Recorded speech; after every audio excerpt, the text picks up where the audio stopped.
Assalamualaikum warahmatullahi wabarakatuh. Teman-teman, selamat datang di podcast Cahaya Muslimah, ruang bincang santai namun penuh makna nih. Sebuah ruang bagi kita para muslimah untuk saling menguatkan dalam iman dan mendalami syariat Islam dengan penuh cinta. Bersama aku, Ernawati. Jadi, pada kesempatan kali ini kita akan membahas tema yang sangat penting nih dan sangat menarik, yang masih sering menjadi perbincangan bagi kita para muslimah nih ya, yaitu bagaimana sih cara berpakaian muslimah yang sesuai dengan syariat Islam. Alhamdulillah hari ini kita nggak sendiri nih, telah hadir bersama kita seorang narasumber yang insya Allah akan memberikan penjelasan yang bermanfaat dan bermakna. Mari kita sambut Mbak Anissa. Waalaikumsalam warahmatullahi wabarakatuh. Terima kasih Nana. Saya sangat senang dapat bergabung dengan podcast ini. Nah, terlebih topik yang akan kita bahas hari ini itu sangat relevan ya bagi kita sebagai seorang muslimah. Iya Mbak Anissa, saya juga sangat antusias nih bertemu dengan Mbak Anissa. Jadi Mbak, sebelumnya apa kabar nih Mbak Anissa? Alhamdulillah baik ya.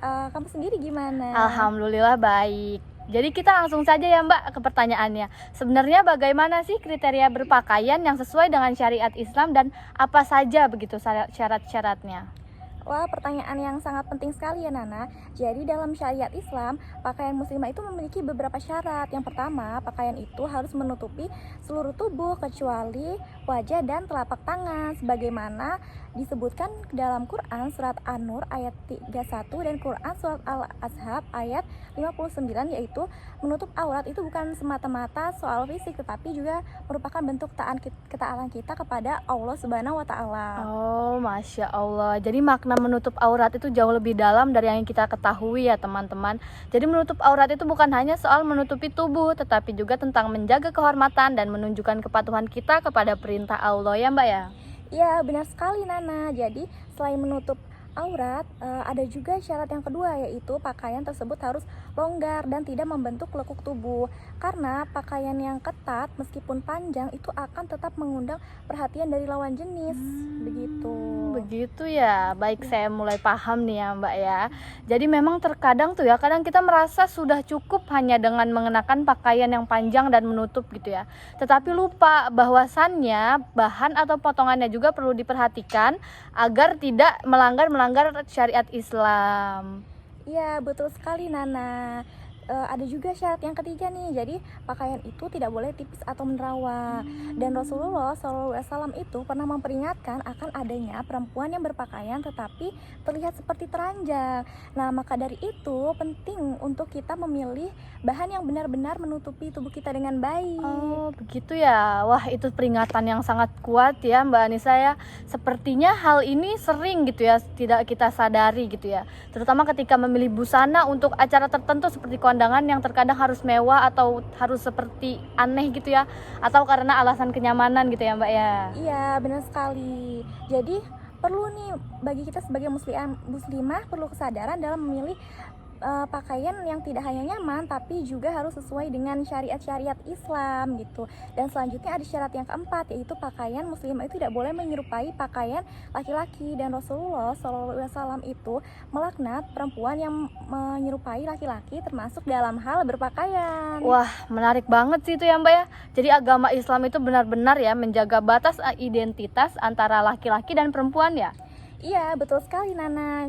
Jadi Islam itu mengajarkan kita untuk menjaga kehormatan dan identitas kita sebagai seorang perempuan. Dan ada syarat yang terakhir, yaitu syarat yang kelima, yaitu pakaian muslimah itu tidak boleh menyerupai pakaian orang non-Islam, terutama yang berkaitan dengan simbol-simbol keagamaan tertentu. Nah, hal ini itu bertujuan agar kita tetap menjaga diri sebagai seorang muslimah. Masya Allah, ternyata Islam itu sangat ketat tapi baik gitu ya. Ternyata berpakaian juga bukan hanya tentang keindahan ya teman-teman, tetapi juga mencerminkan identitas dan nilai-nilai keislaman kita di tengah masyarakat yang beragam ini. Iya, tepat sekali Nana. Dan yang tidak kalah penting, kita itu sebagai muslimah hendaknya berpakaian syar'i itu bukan karena untuk pamer kesolehan kita, melainkan sebagai bentuk ketaatan kita kepada Allah Subhanahu wa Ta'ala. Jadi jika niat kita benar, maka berpakaian syar'i itu terasa ringan dan menjadi sumber keberkahan bagi kita. Wah, Itu benar-benar menginspirasi kita ya teman-teman ya. Karena seringkali nih ya, kita itu terjebak pada penilaian orang lain. Padahal yang terpenting adalah bagaimana hubungan kita dengan Allah Subhanahu wa taala gitu, teman-teman. Iya, setuju banget Nana. Jadi keikhlasan kita itu adalah kunci utama. Masya Allah, baik ya Mbak ya, terima kasih atas ilmunya loh. Jadi oke teman-teman, tidak terasa ya kita sudah di penghujung acara. Padahal perbincangannya sangat menarik nih ya.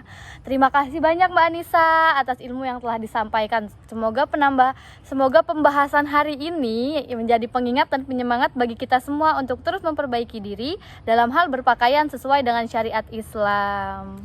Amin. Semoga pembahasan kali ini bermanfaat ya bagi kita semua dan menjadi langkah kecil bagi kita untuk menuju keberkahan. Dan juga yang terakhir itu untuk teman-teman sahabat pendengar podcast Cahaya Muslimah gitu ya. Semoga podcast ini memberikan pencerahan dan motivasi untuk kita tampil lebih baik, bukan hanya sekedar lahiriah tetapi juga dalam ketulusan hati. Aku Nana dan Mbak Anissa mengucapkan terima kasih. Sampai jumpa di episode podcast Cahaya Muslimah selanjutnya. Kami akhiri. Wassalamualaikum warahmatullahi wabarakatuh.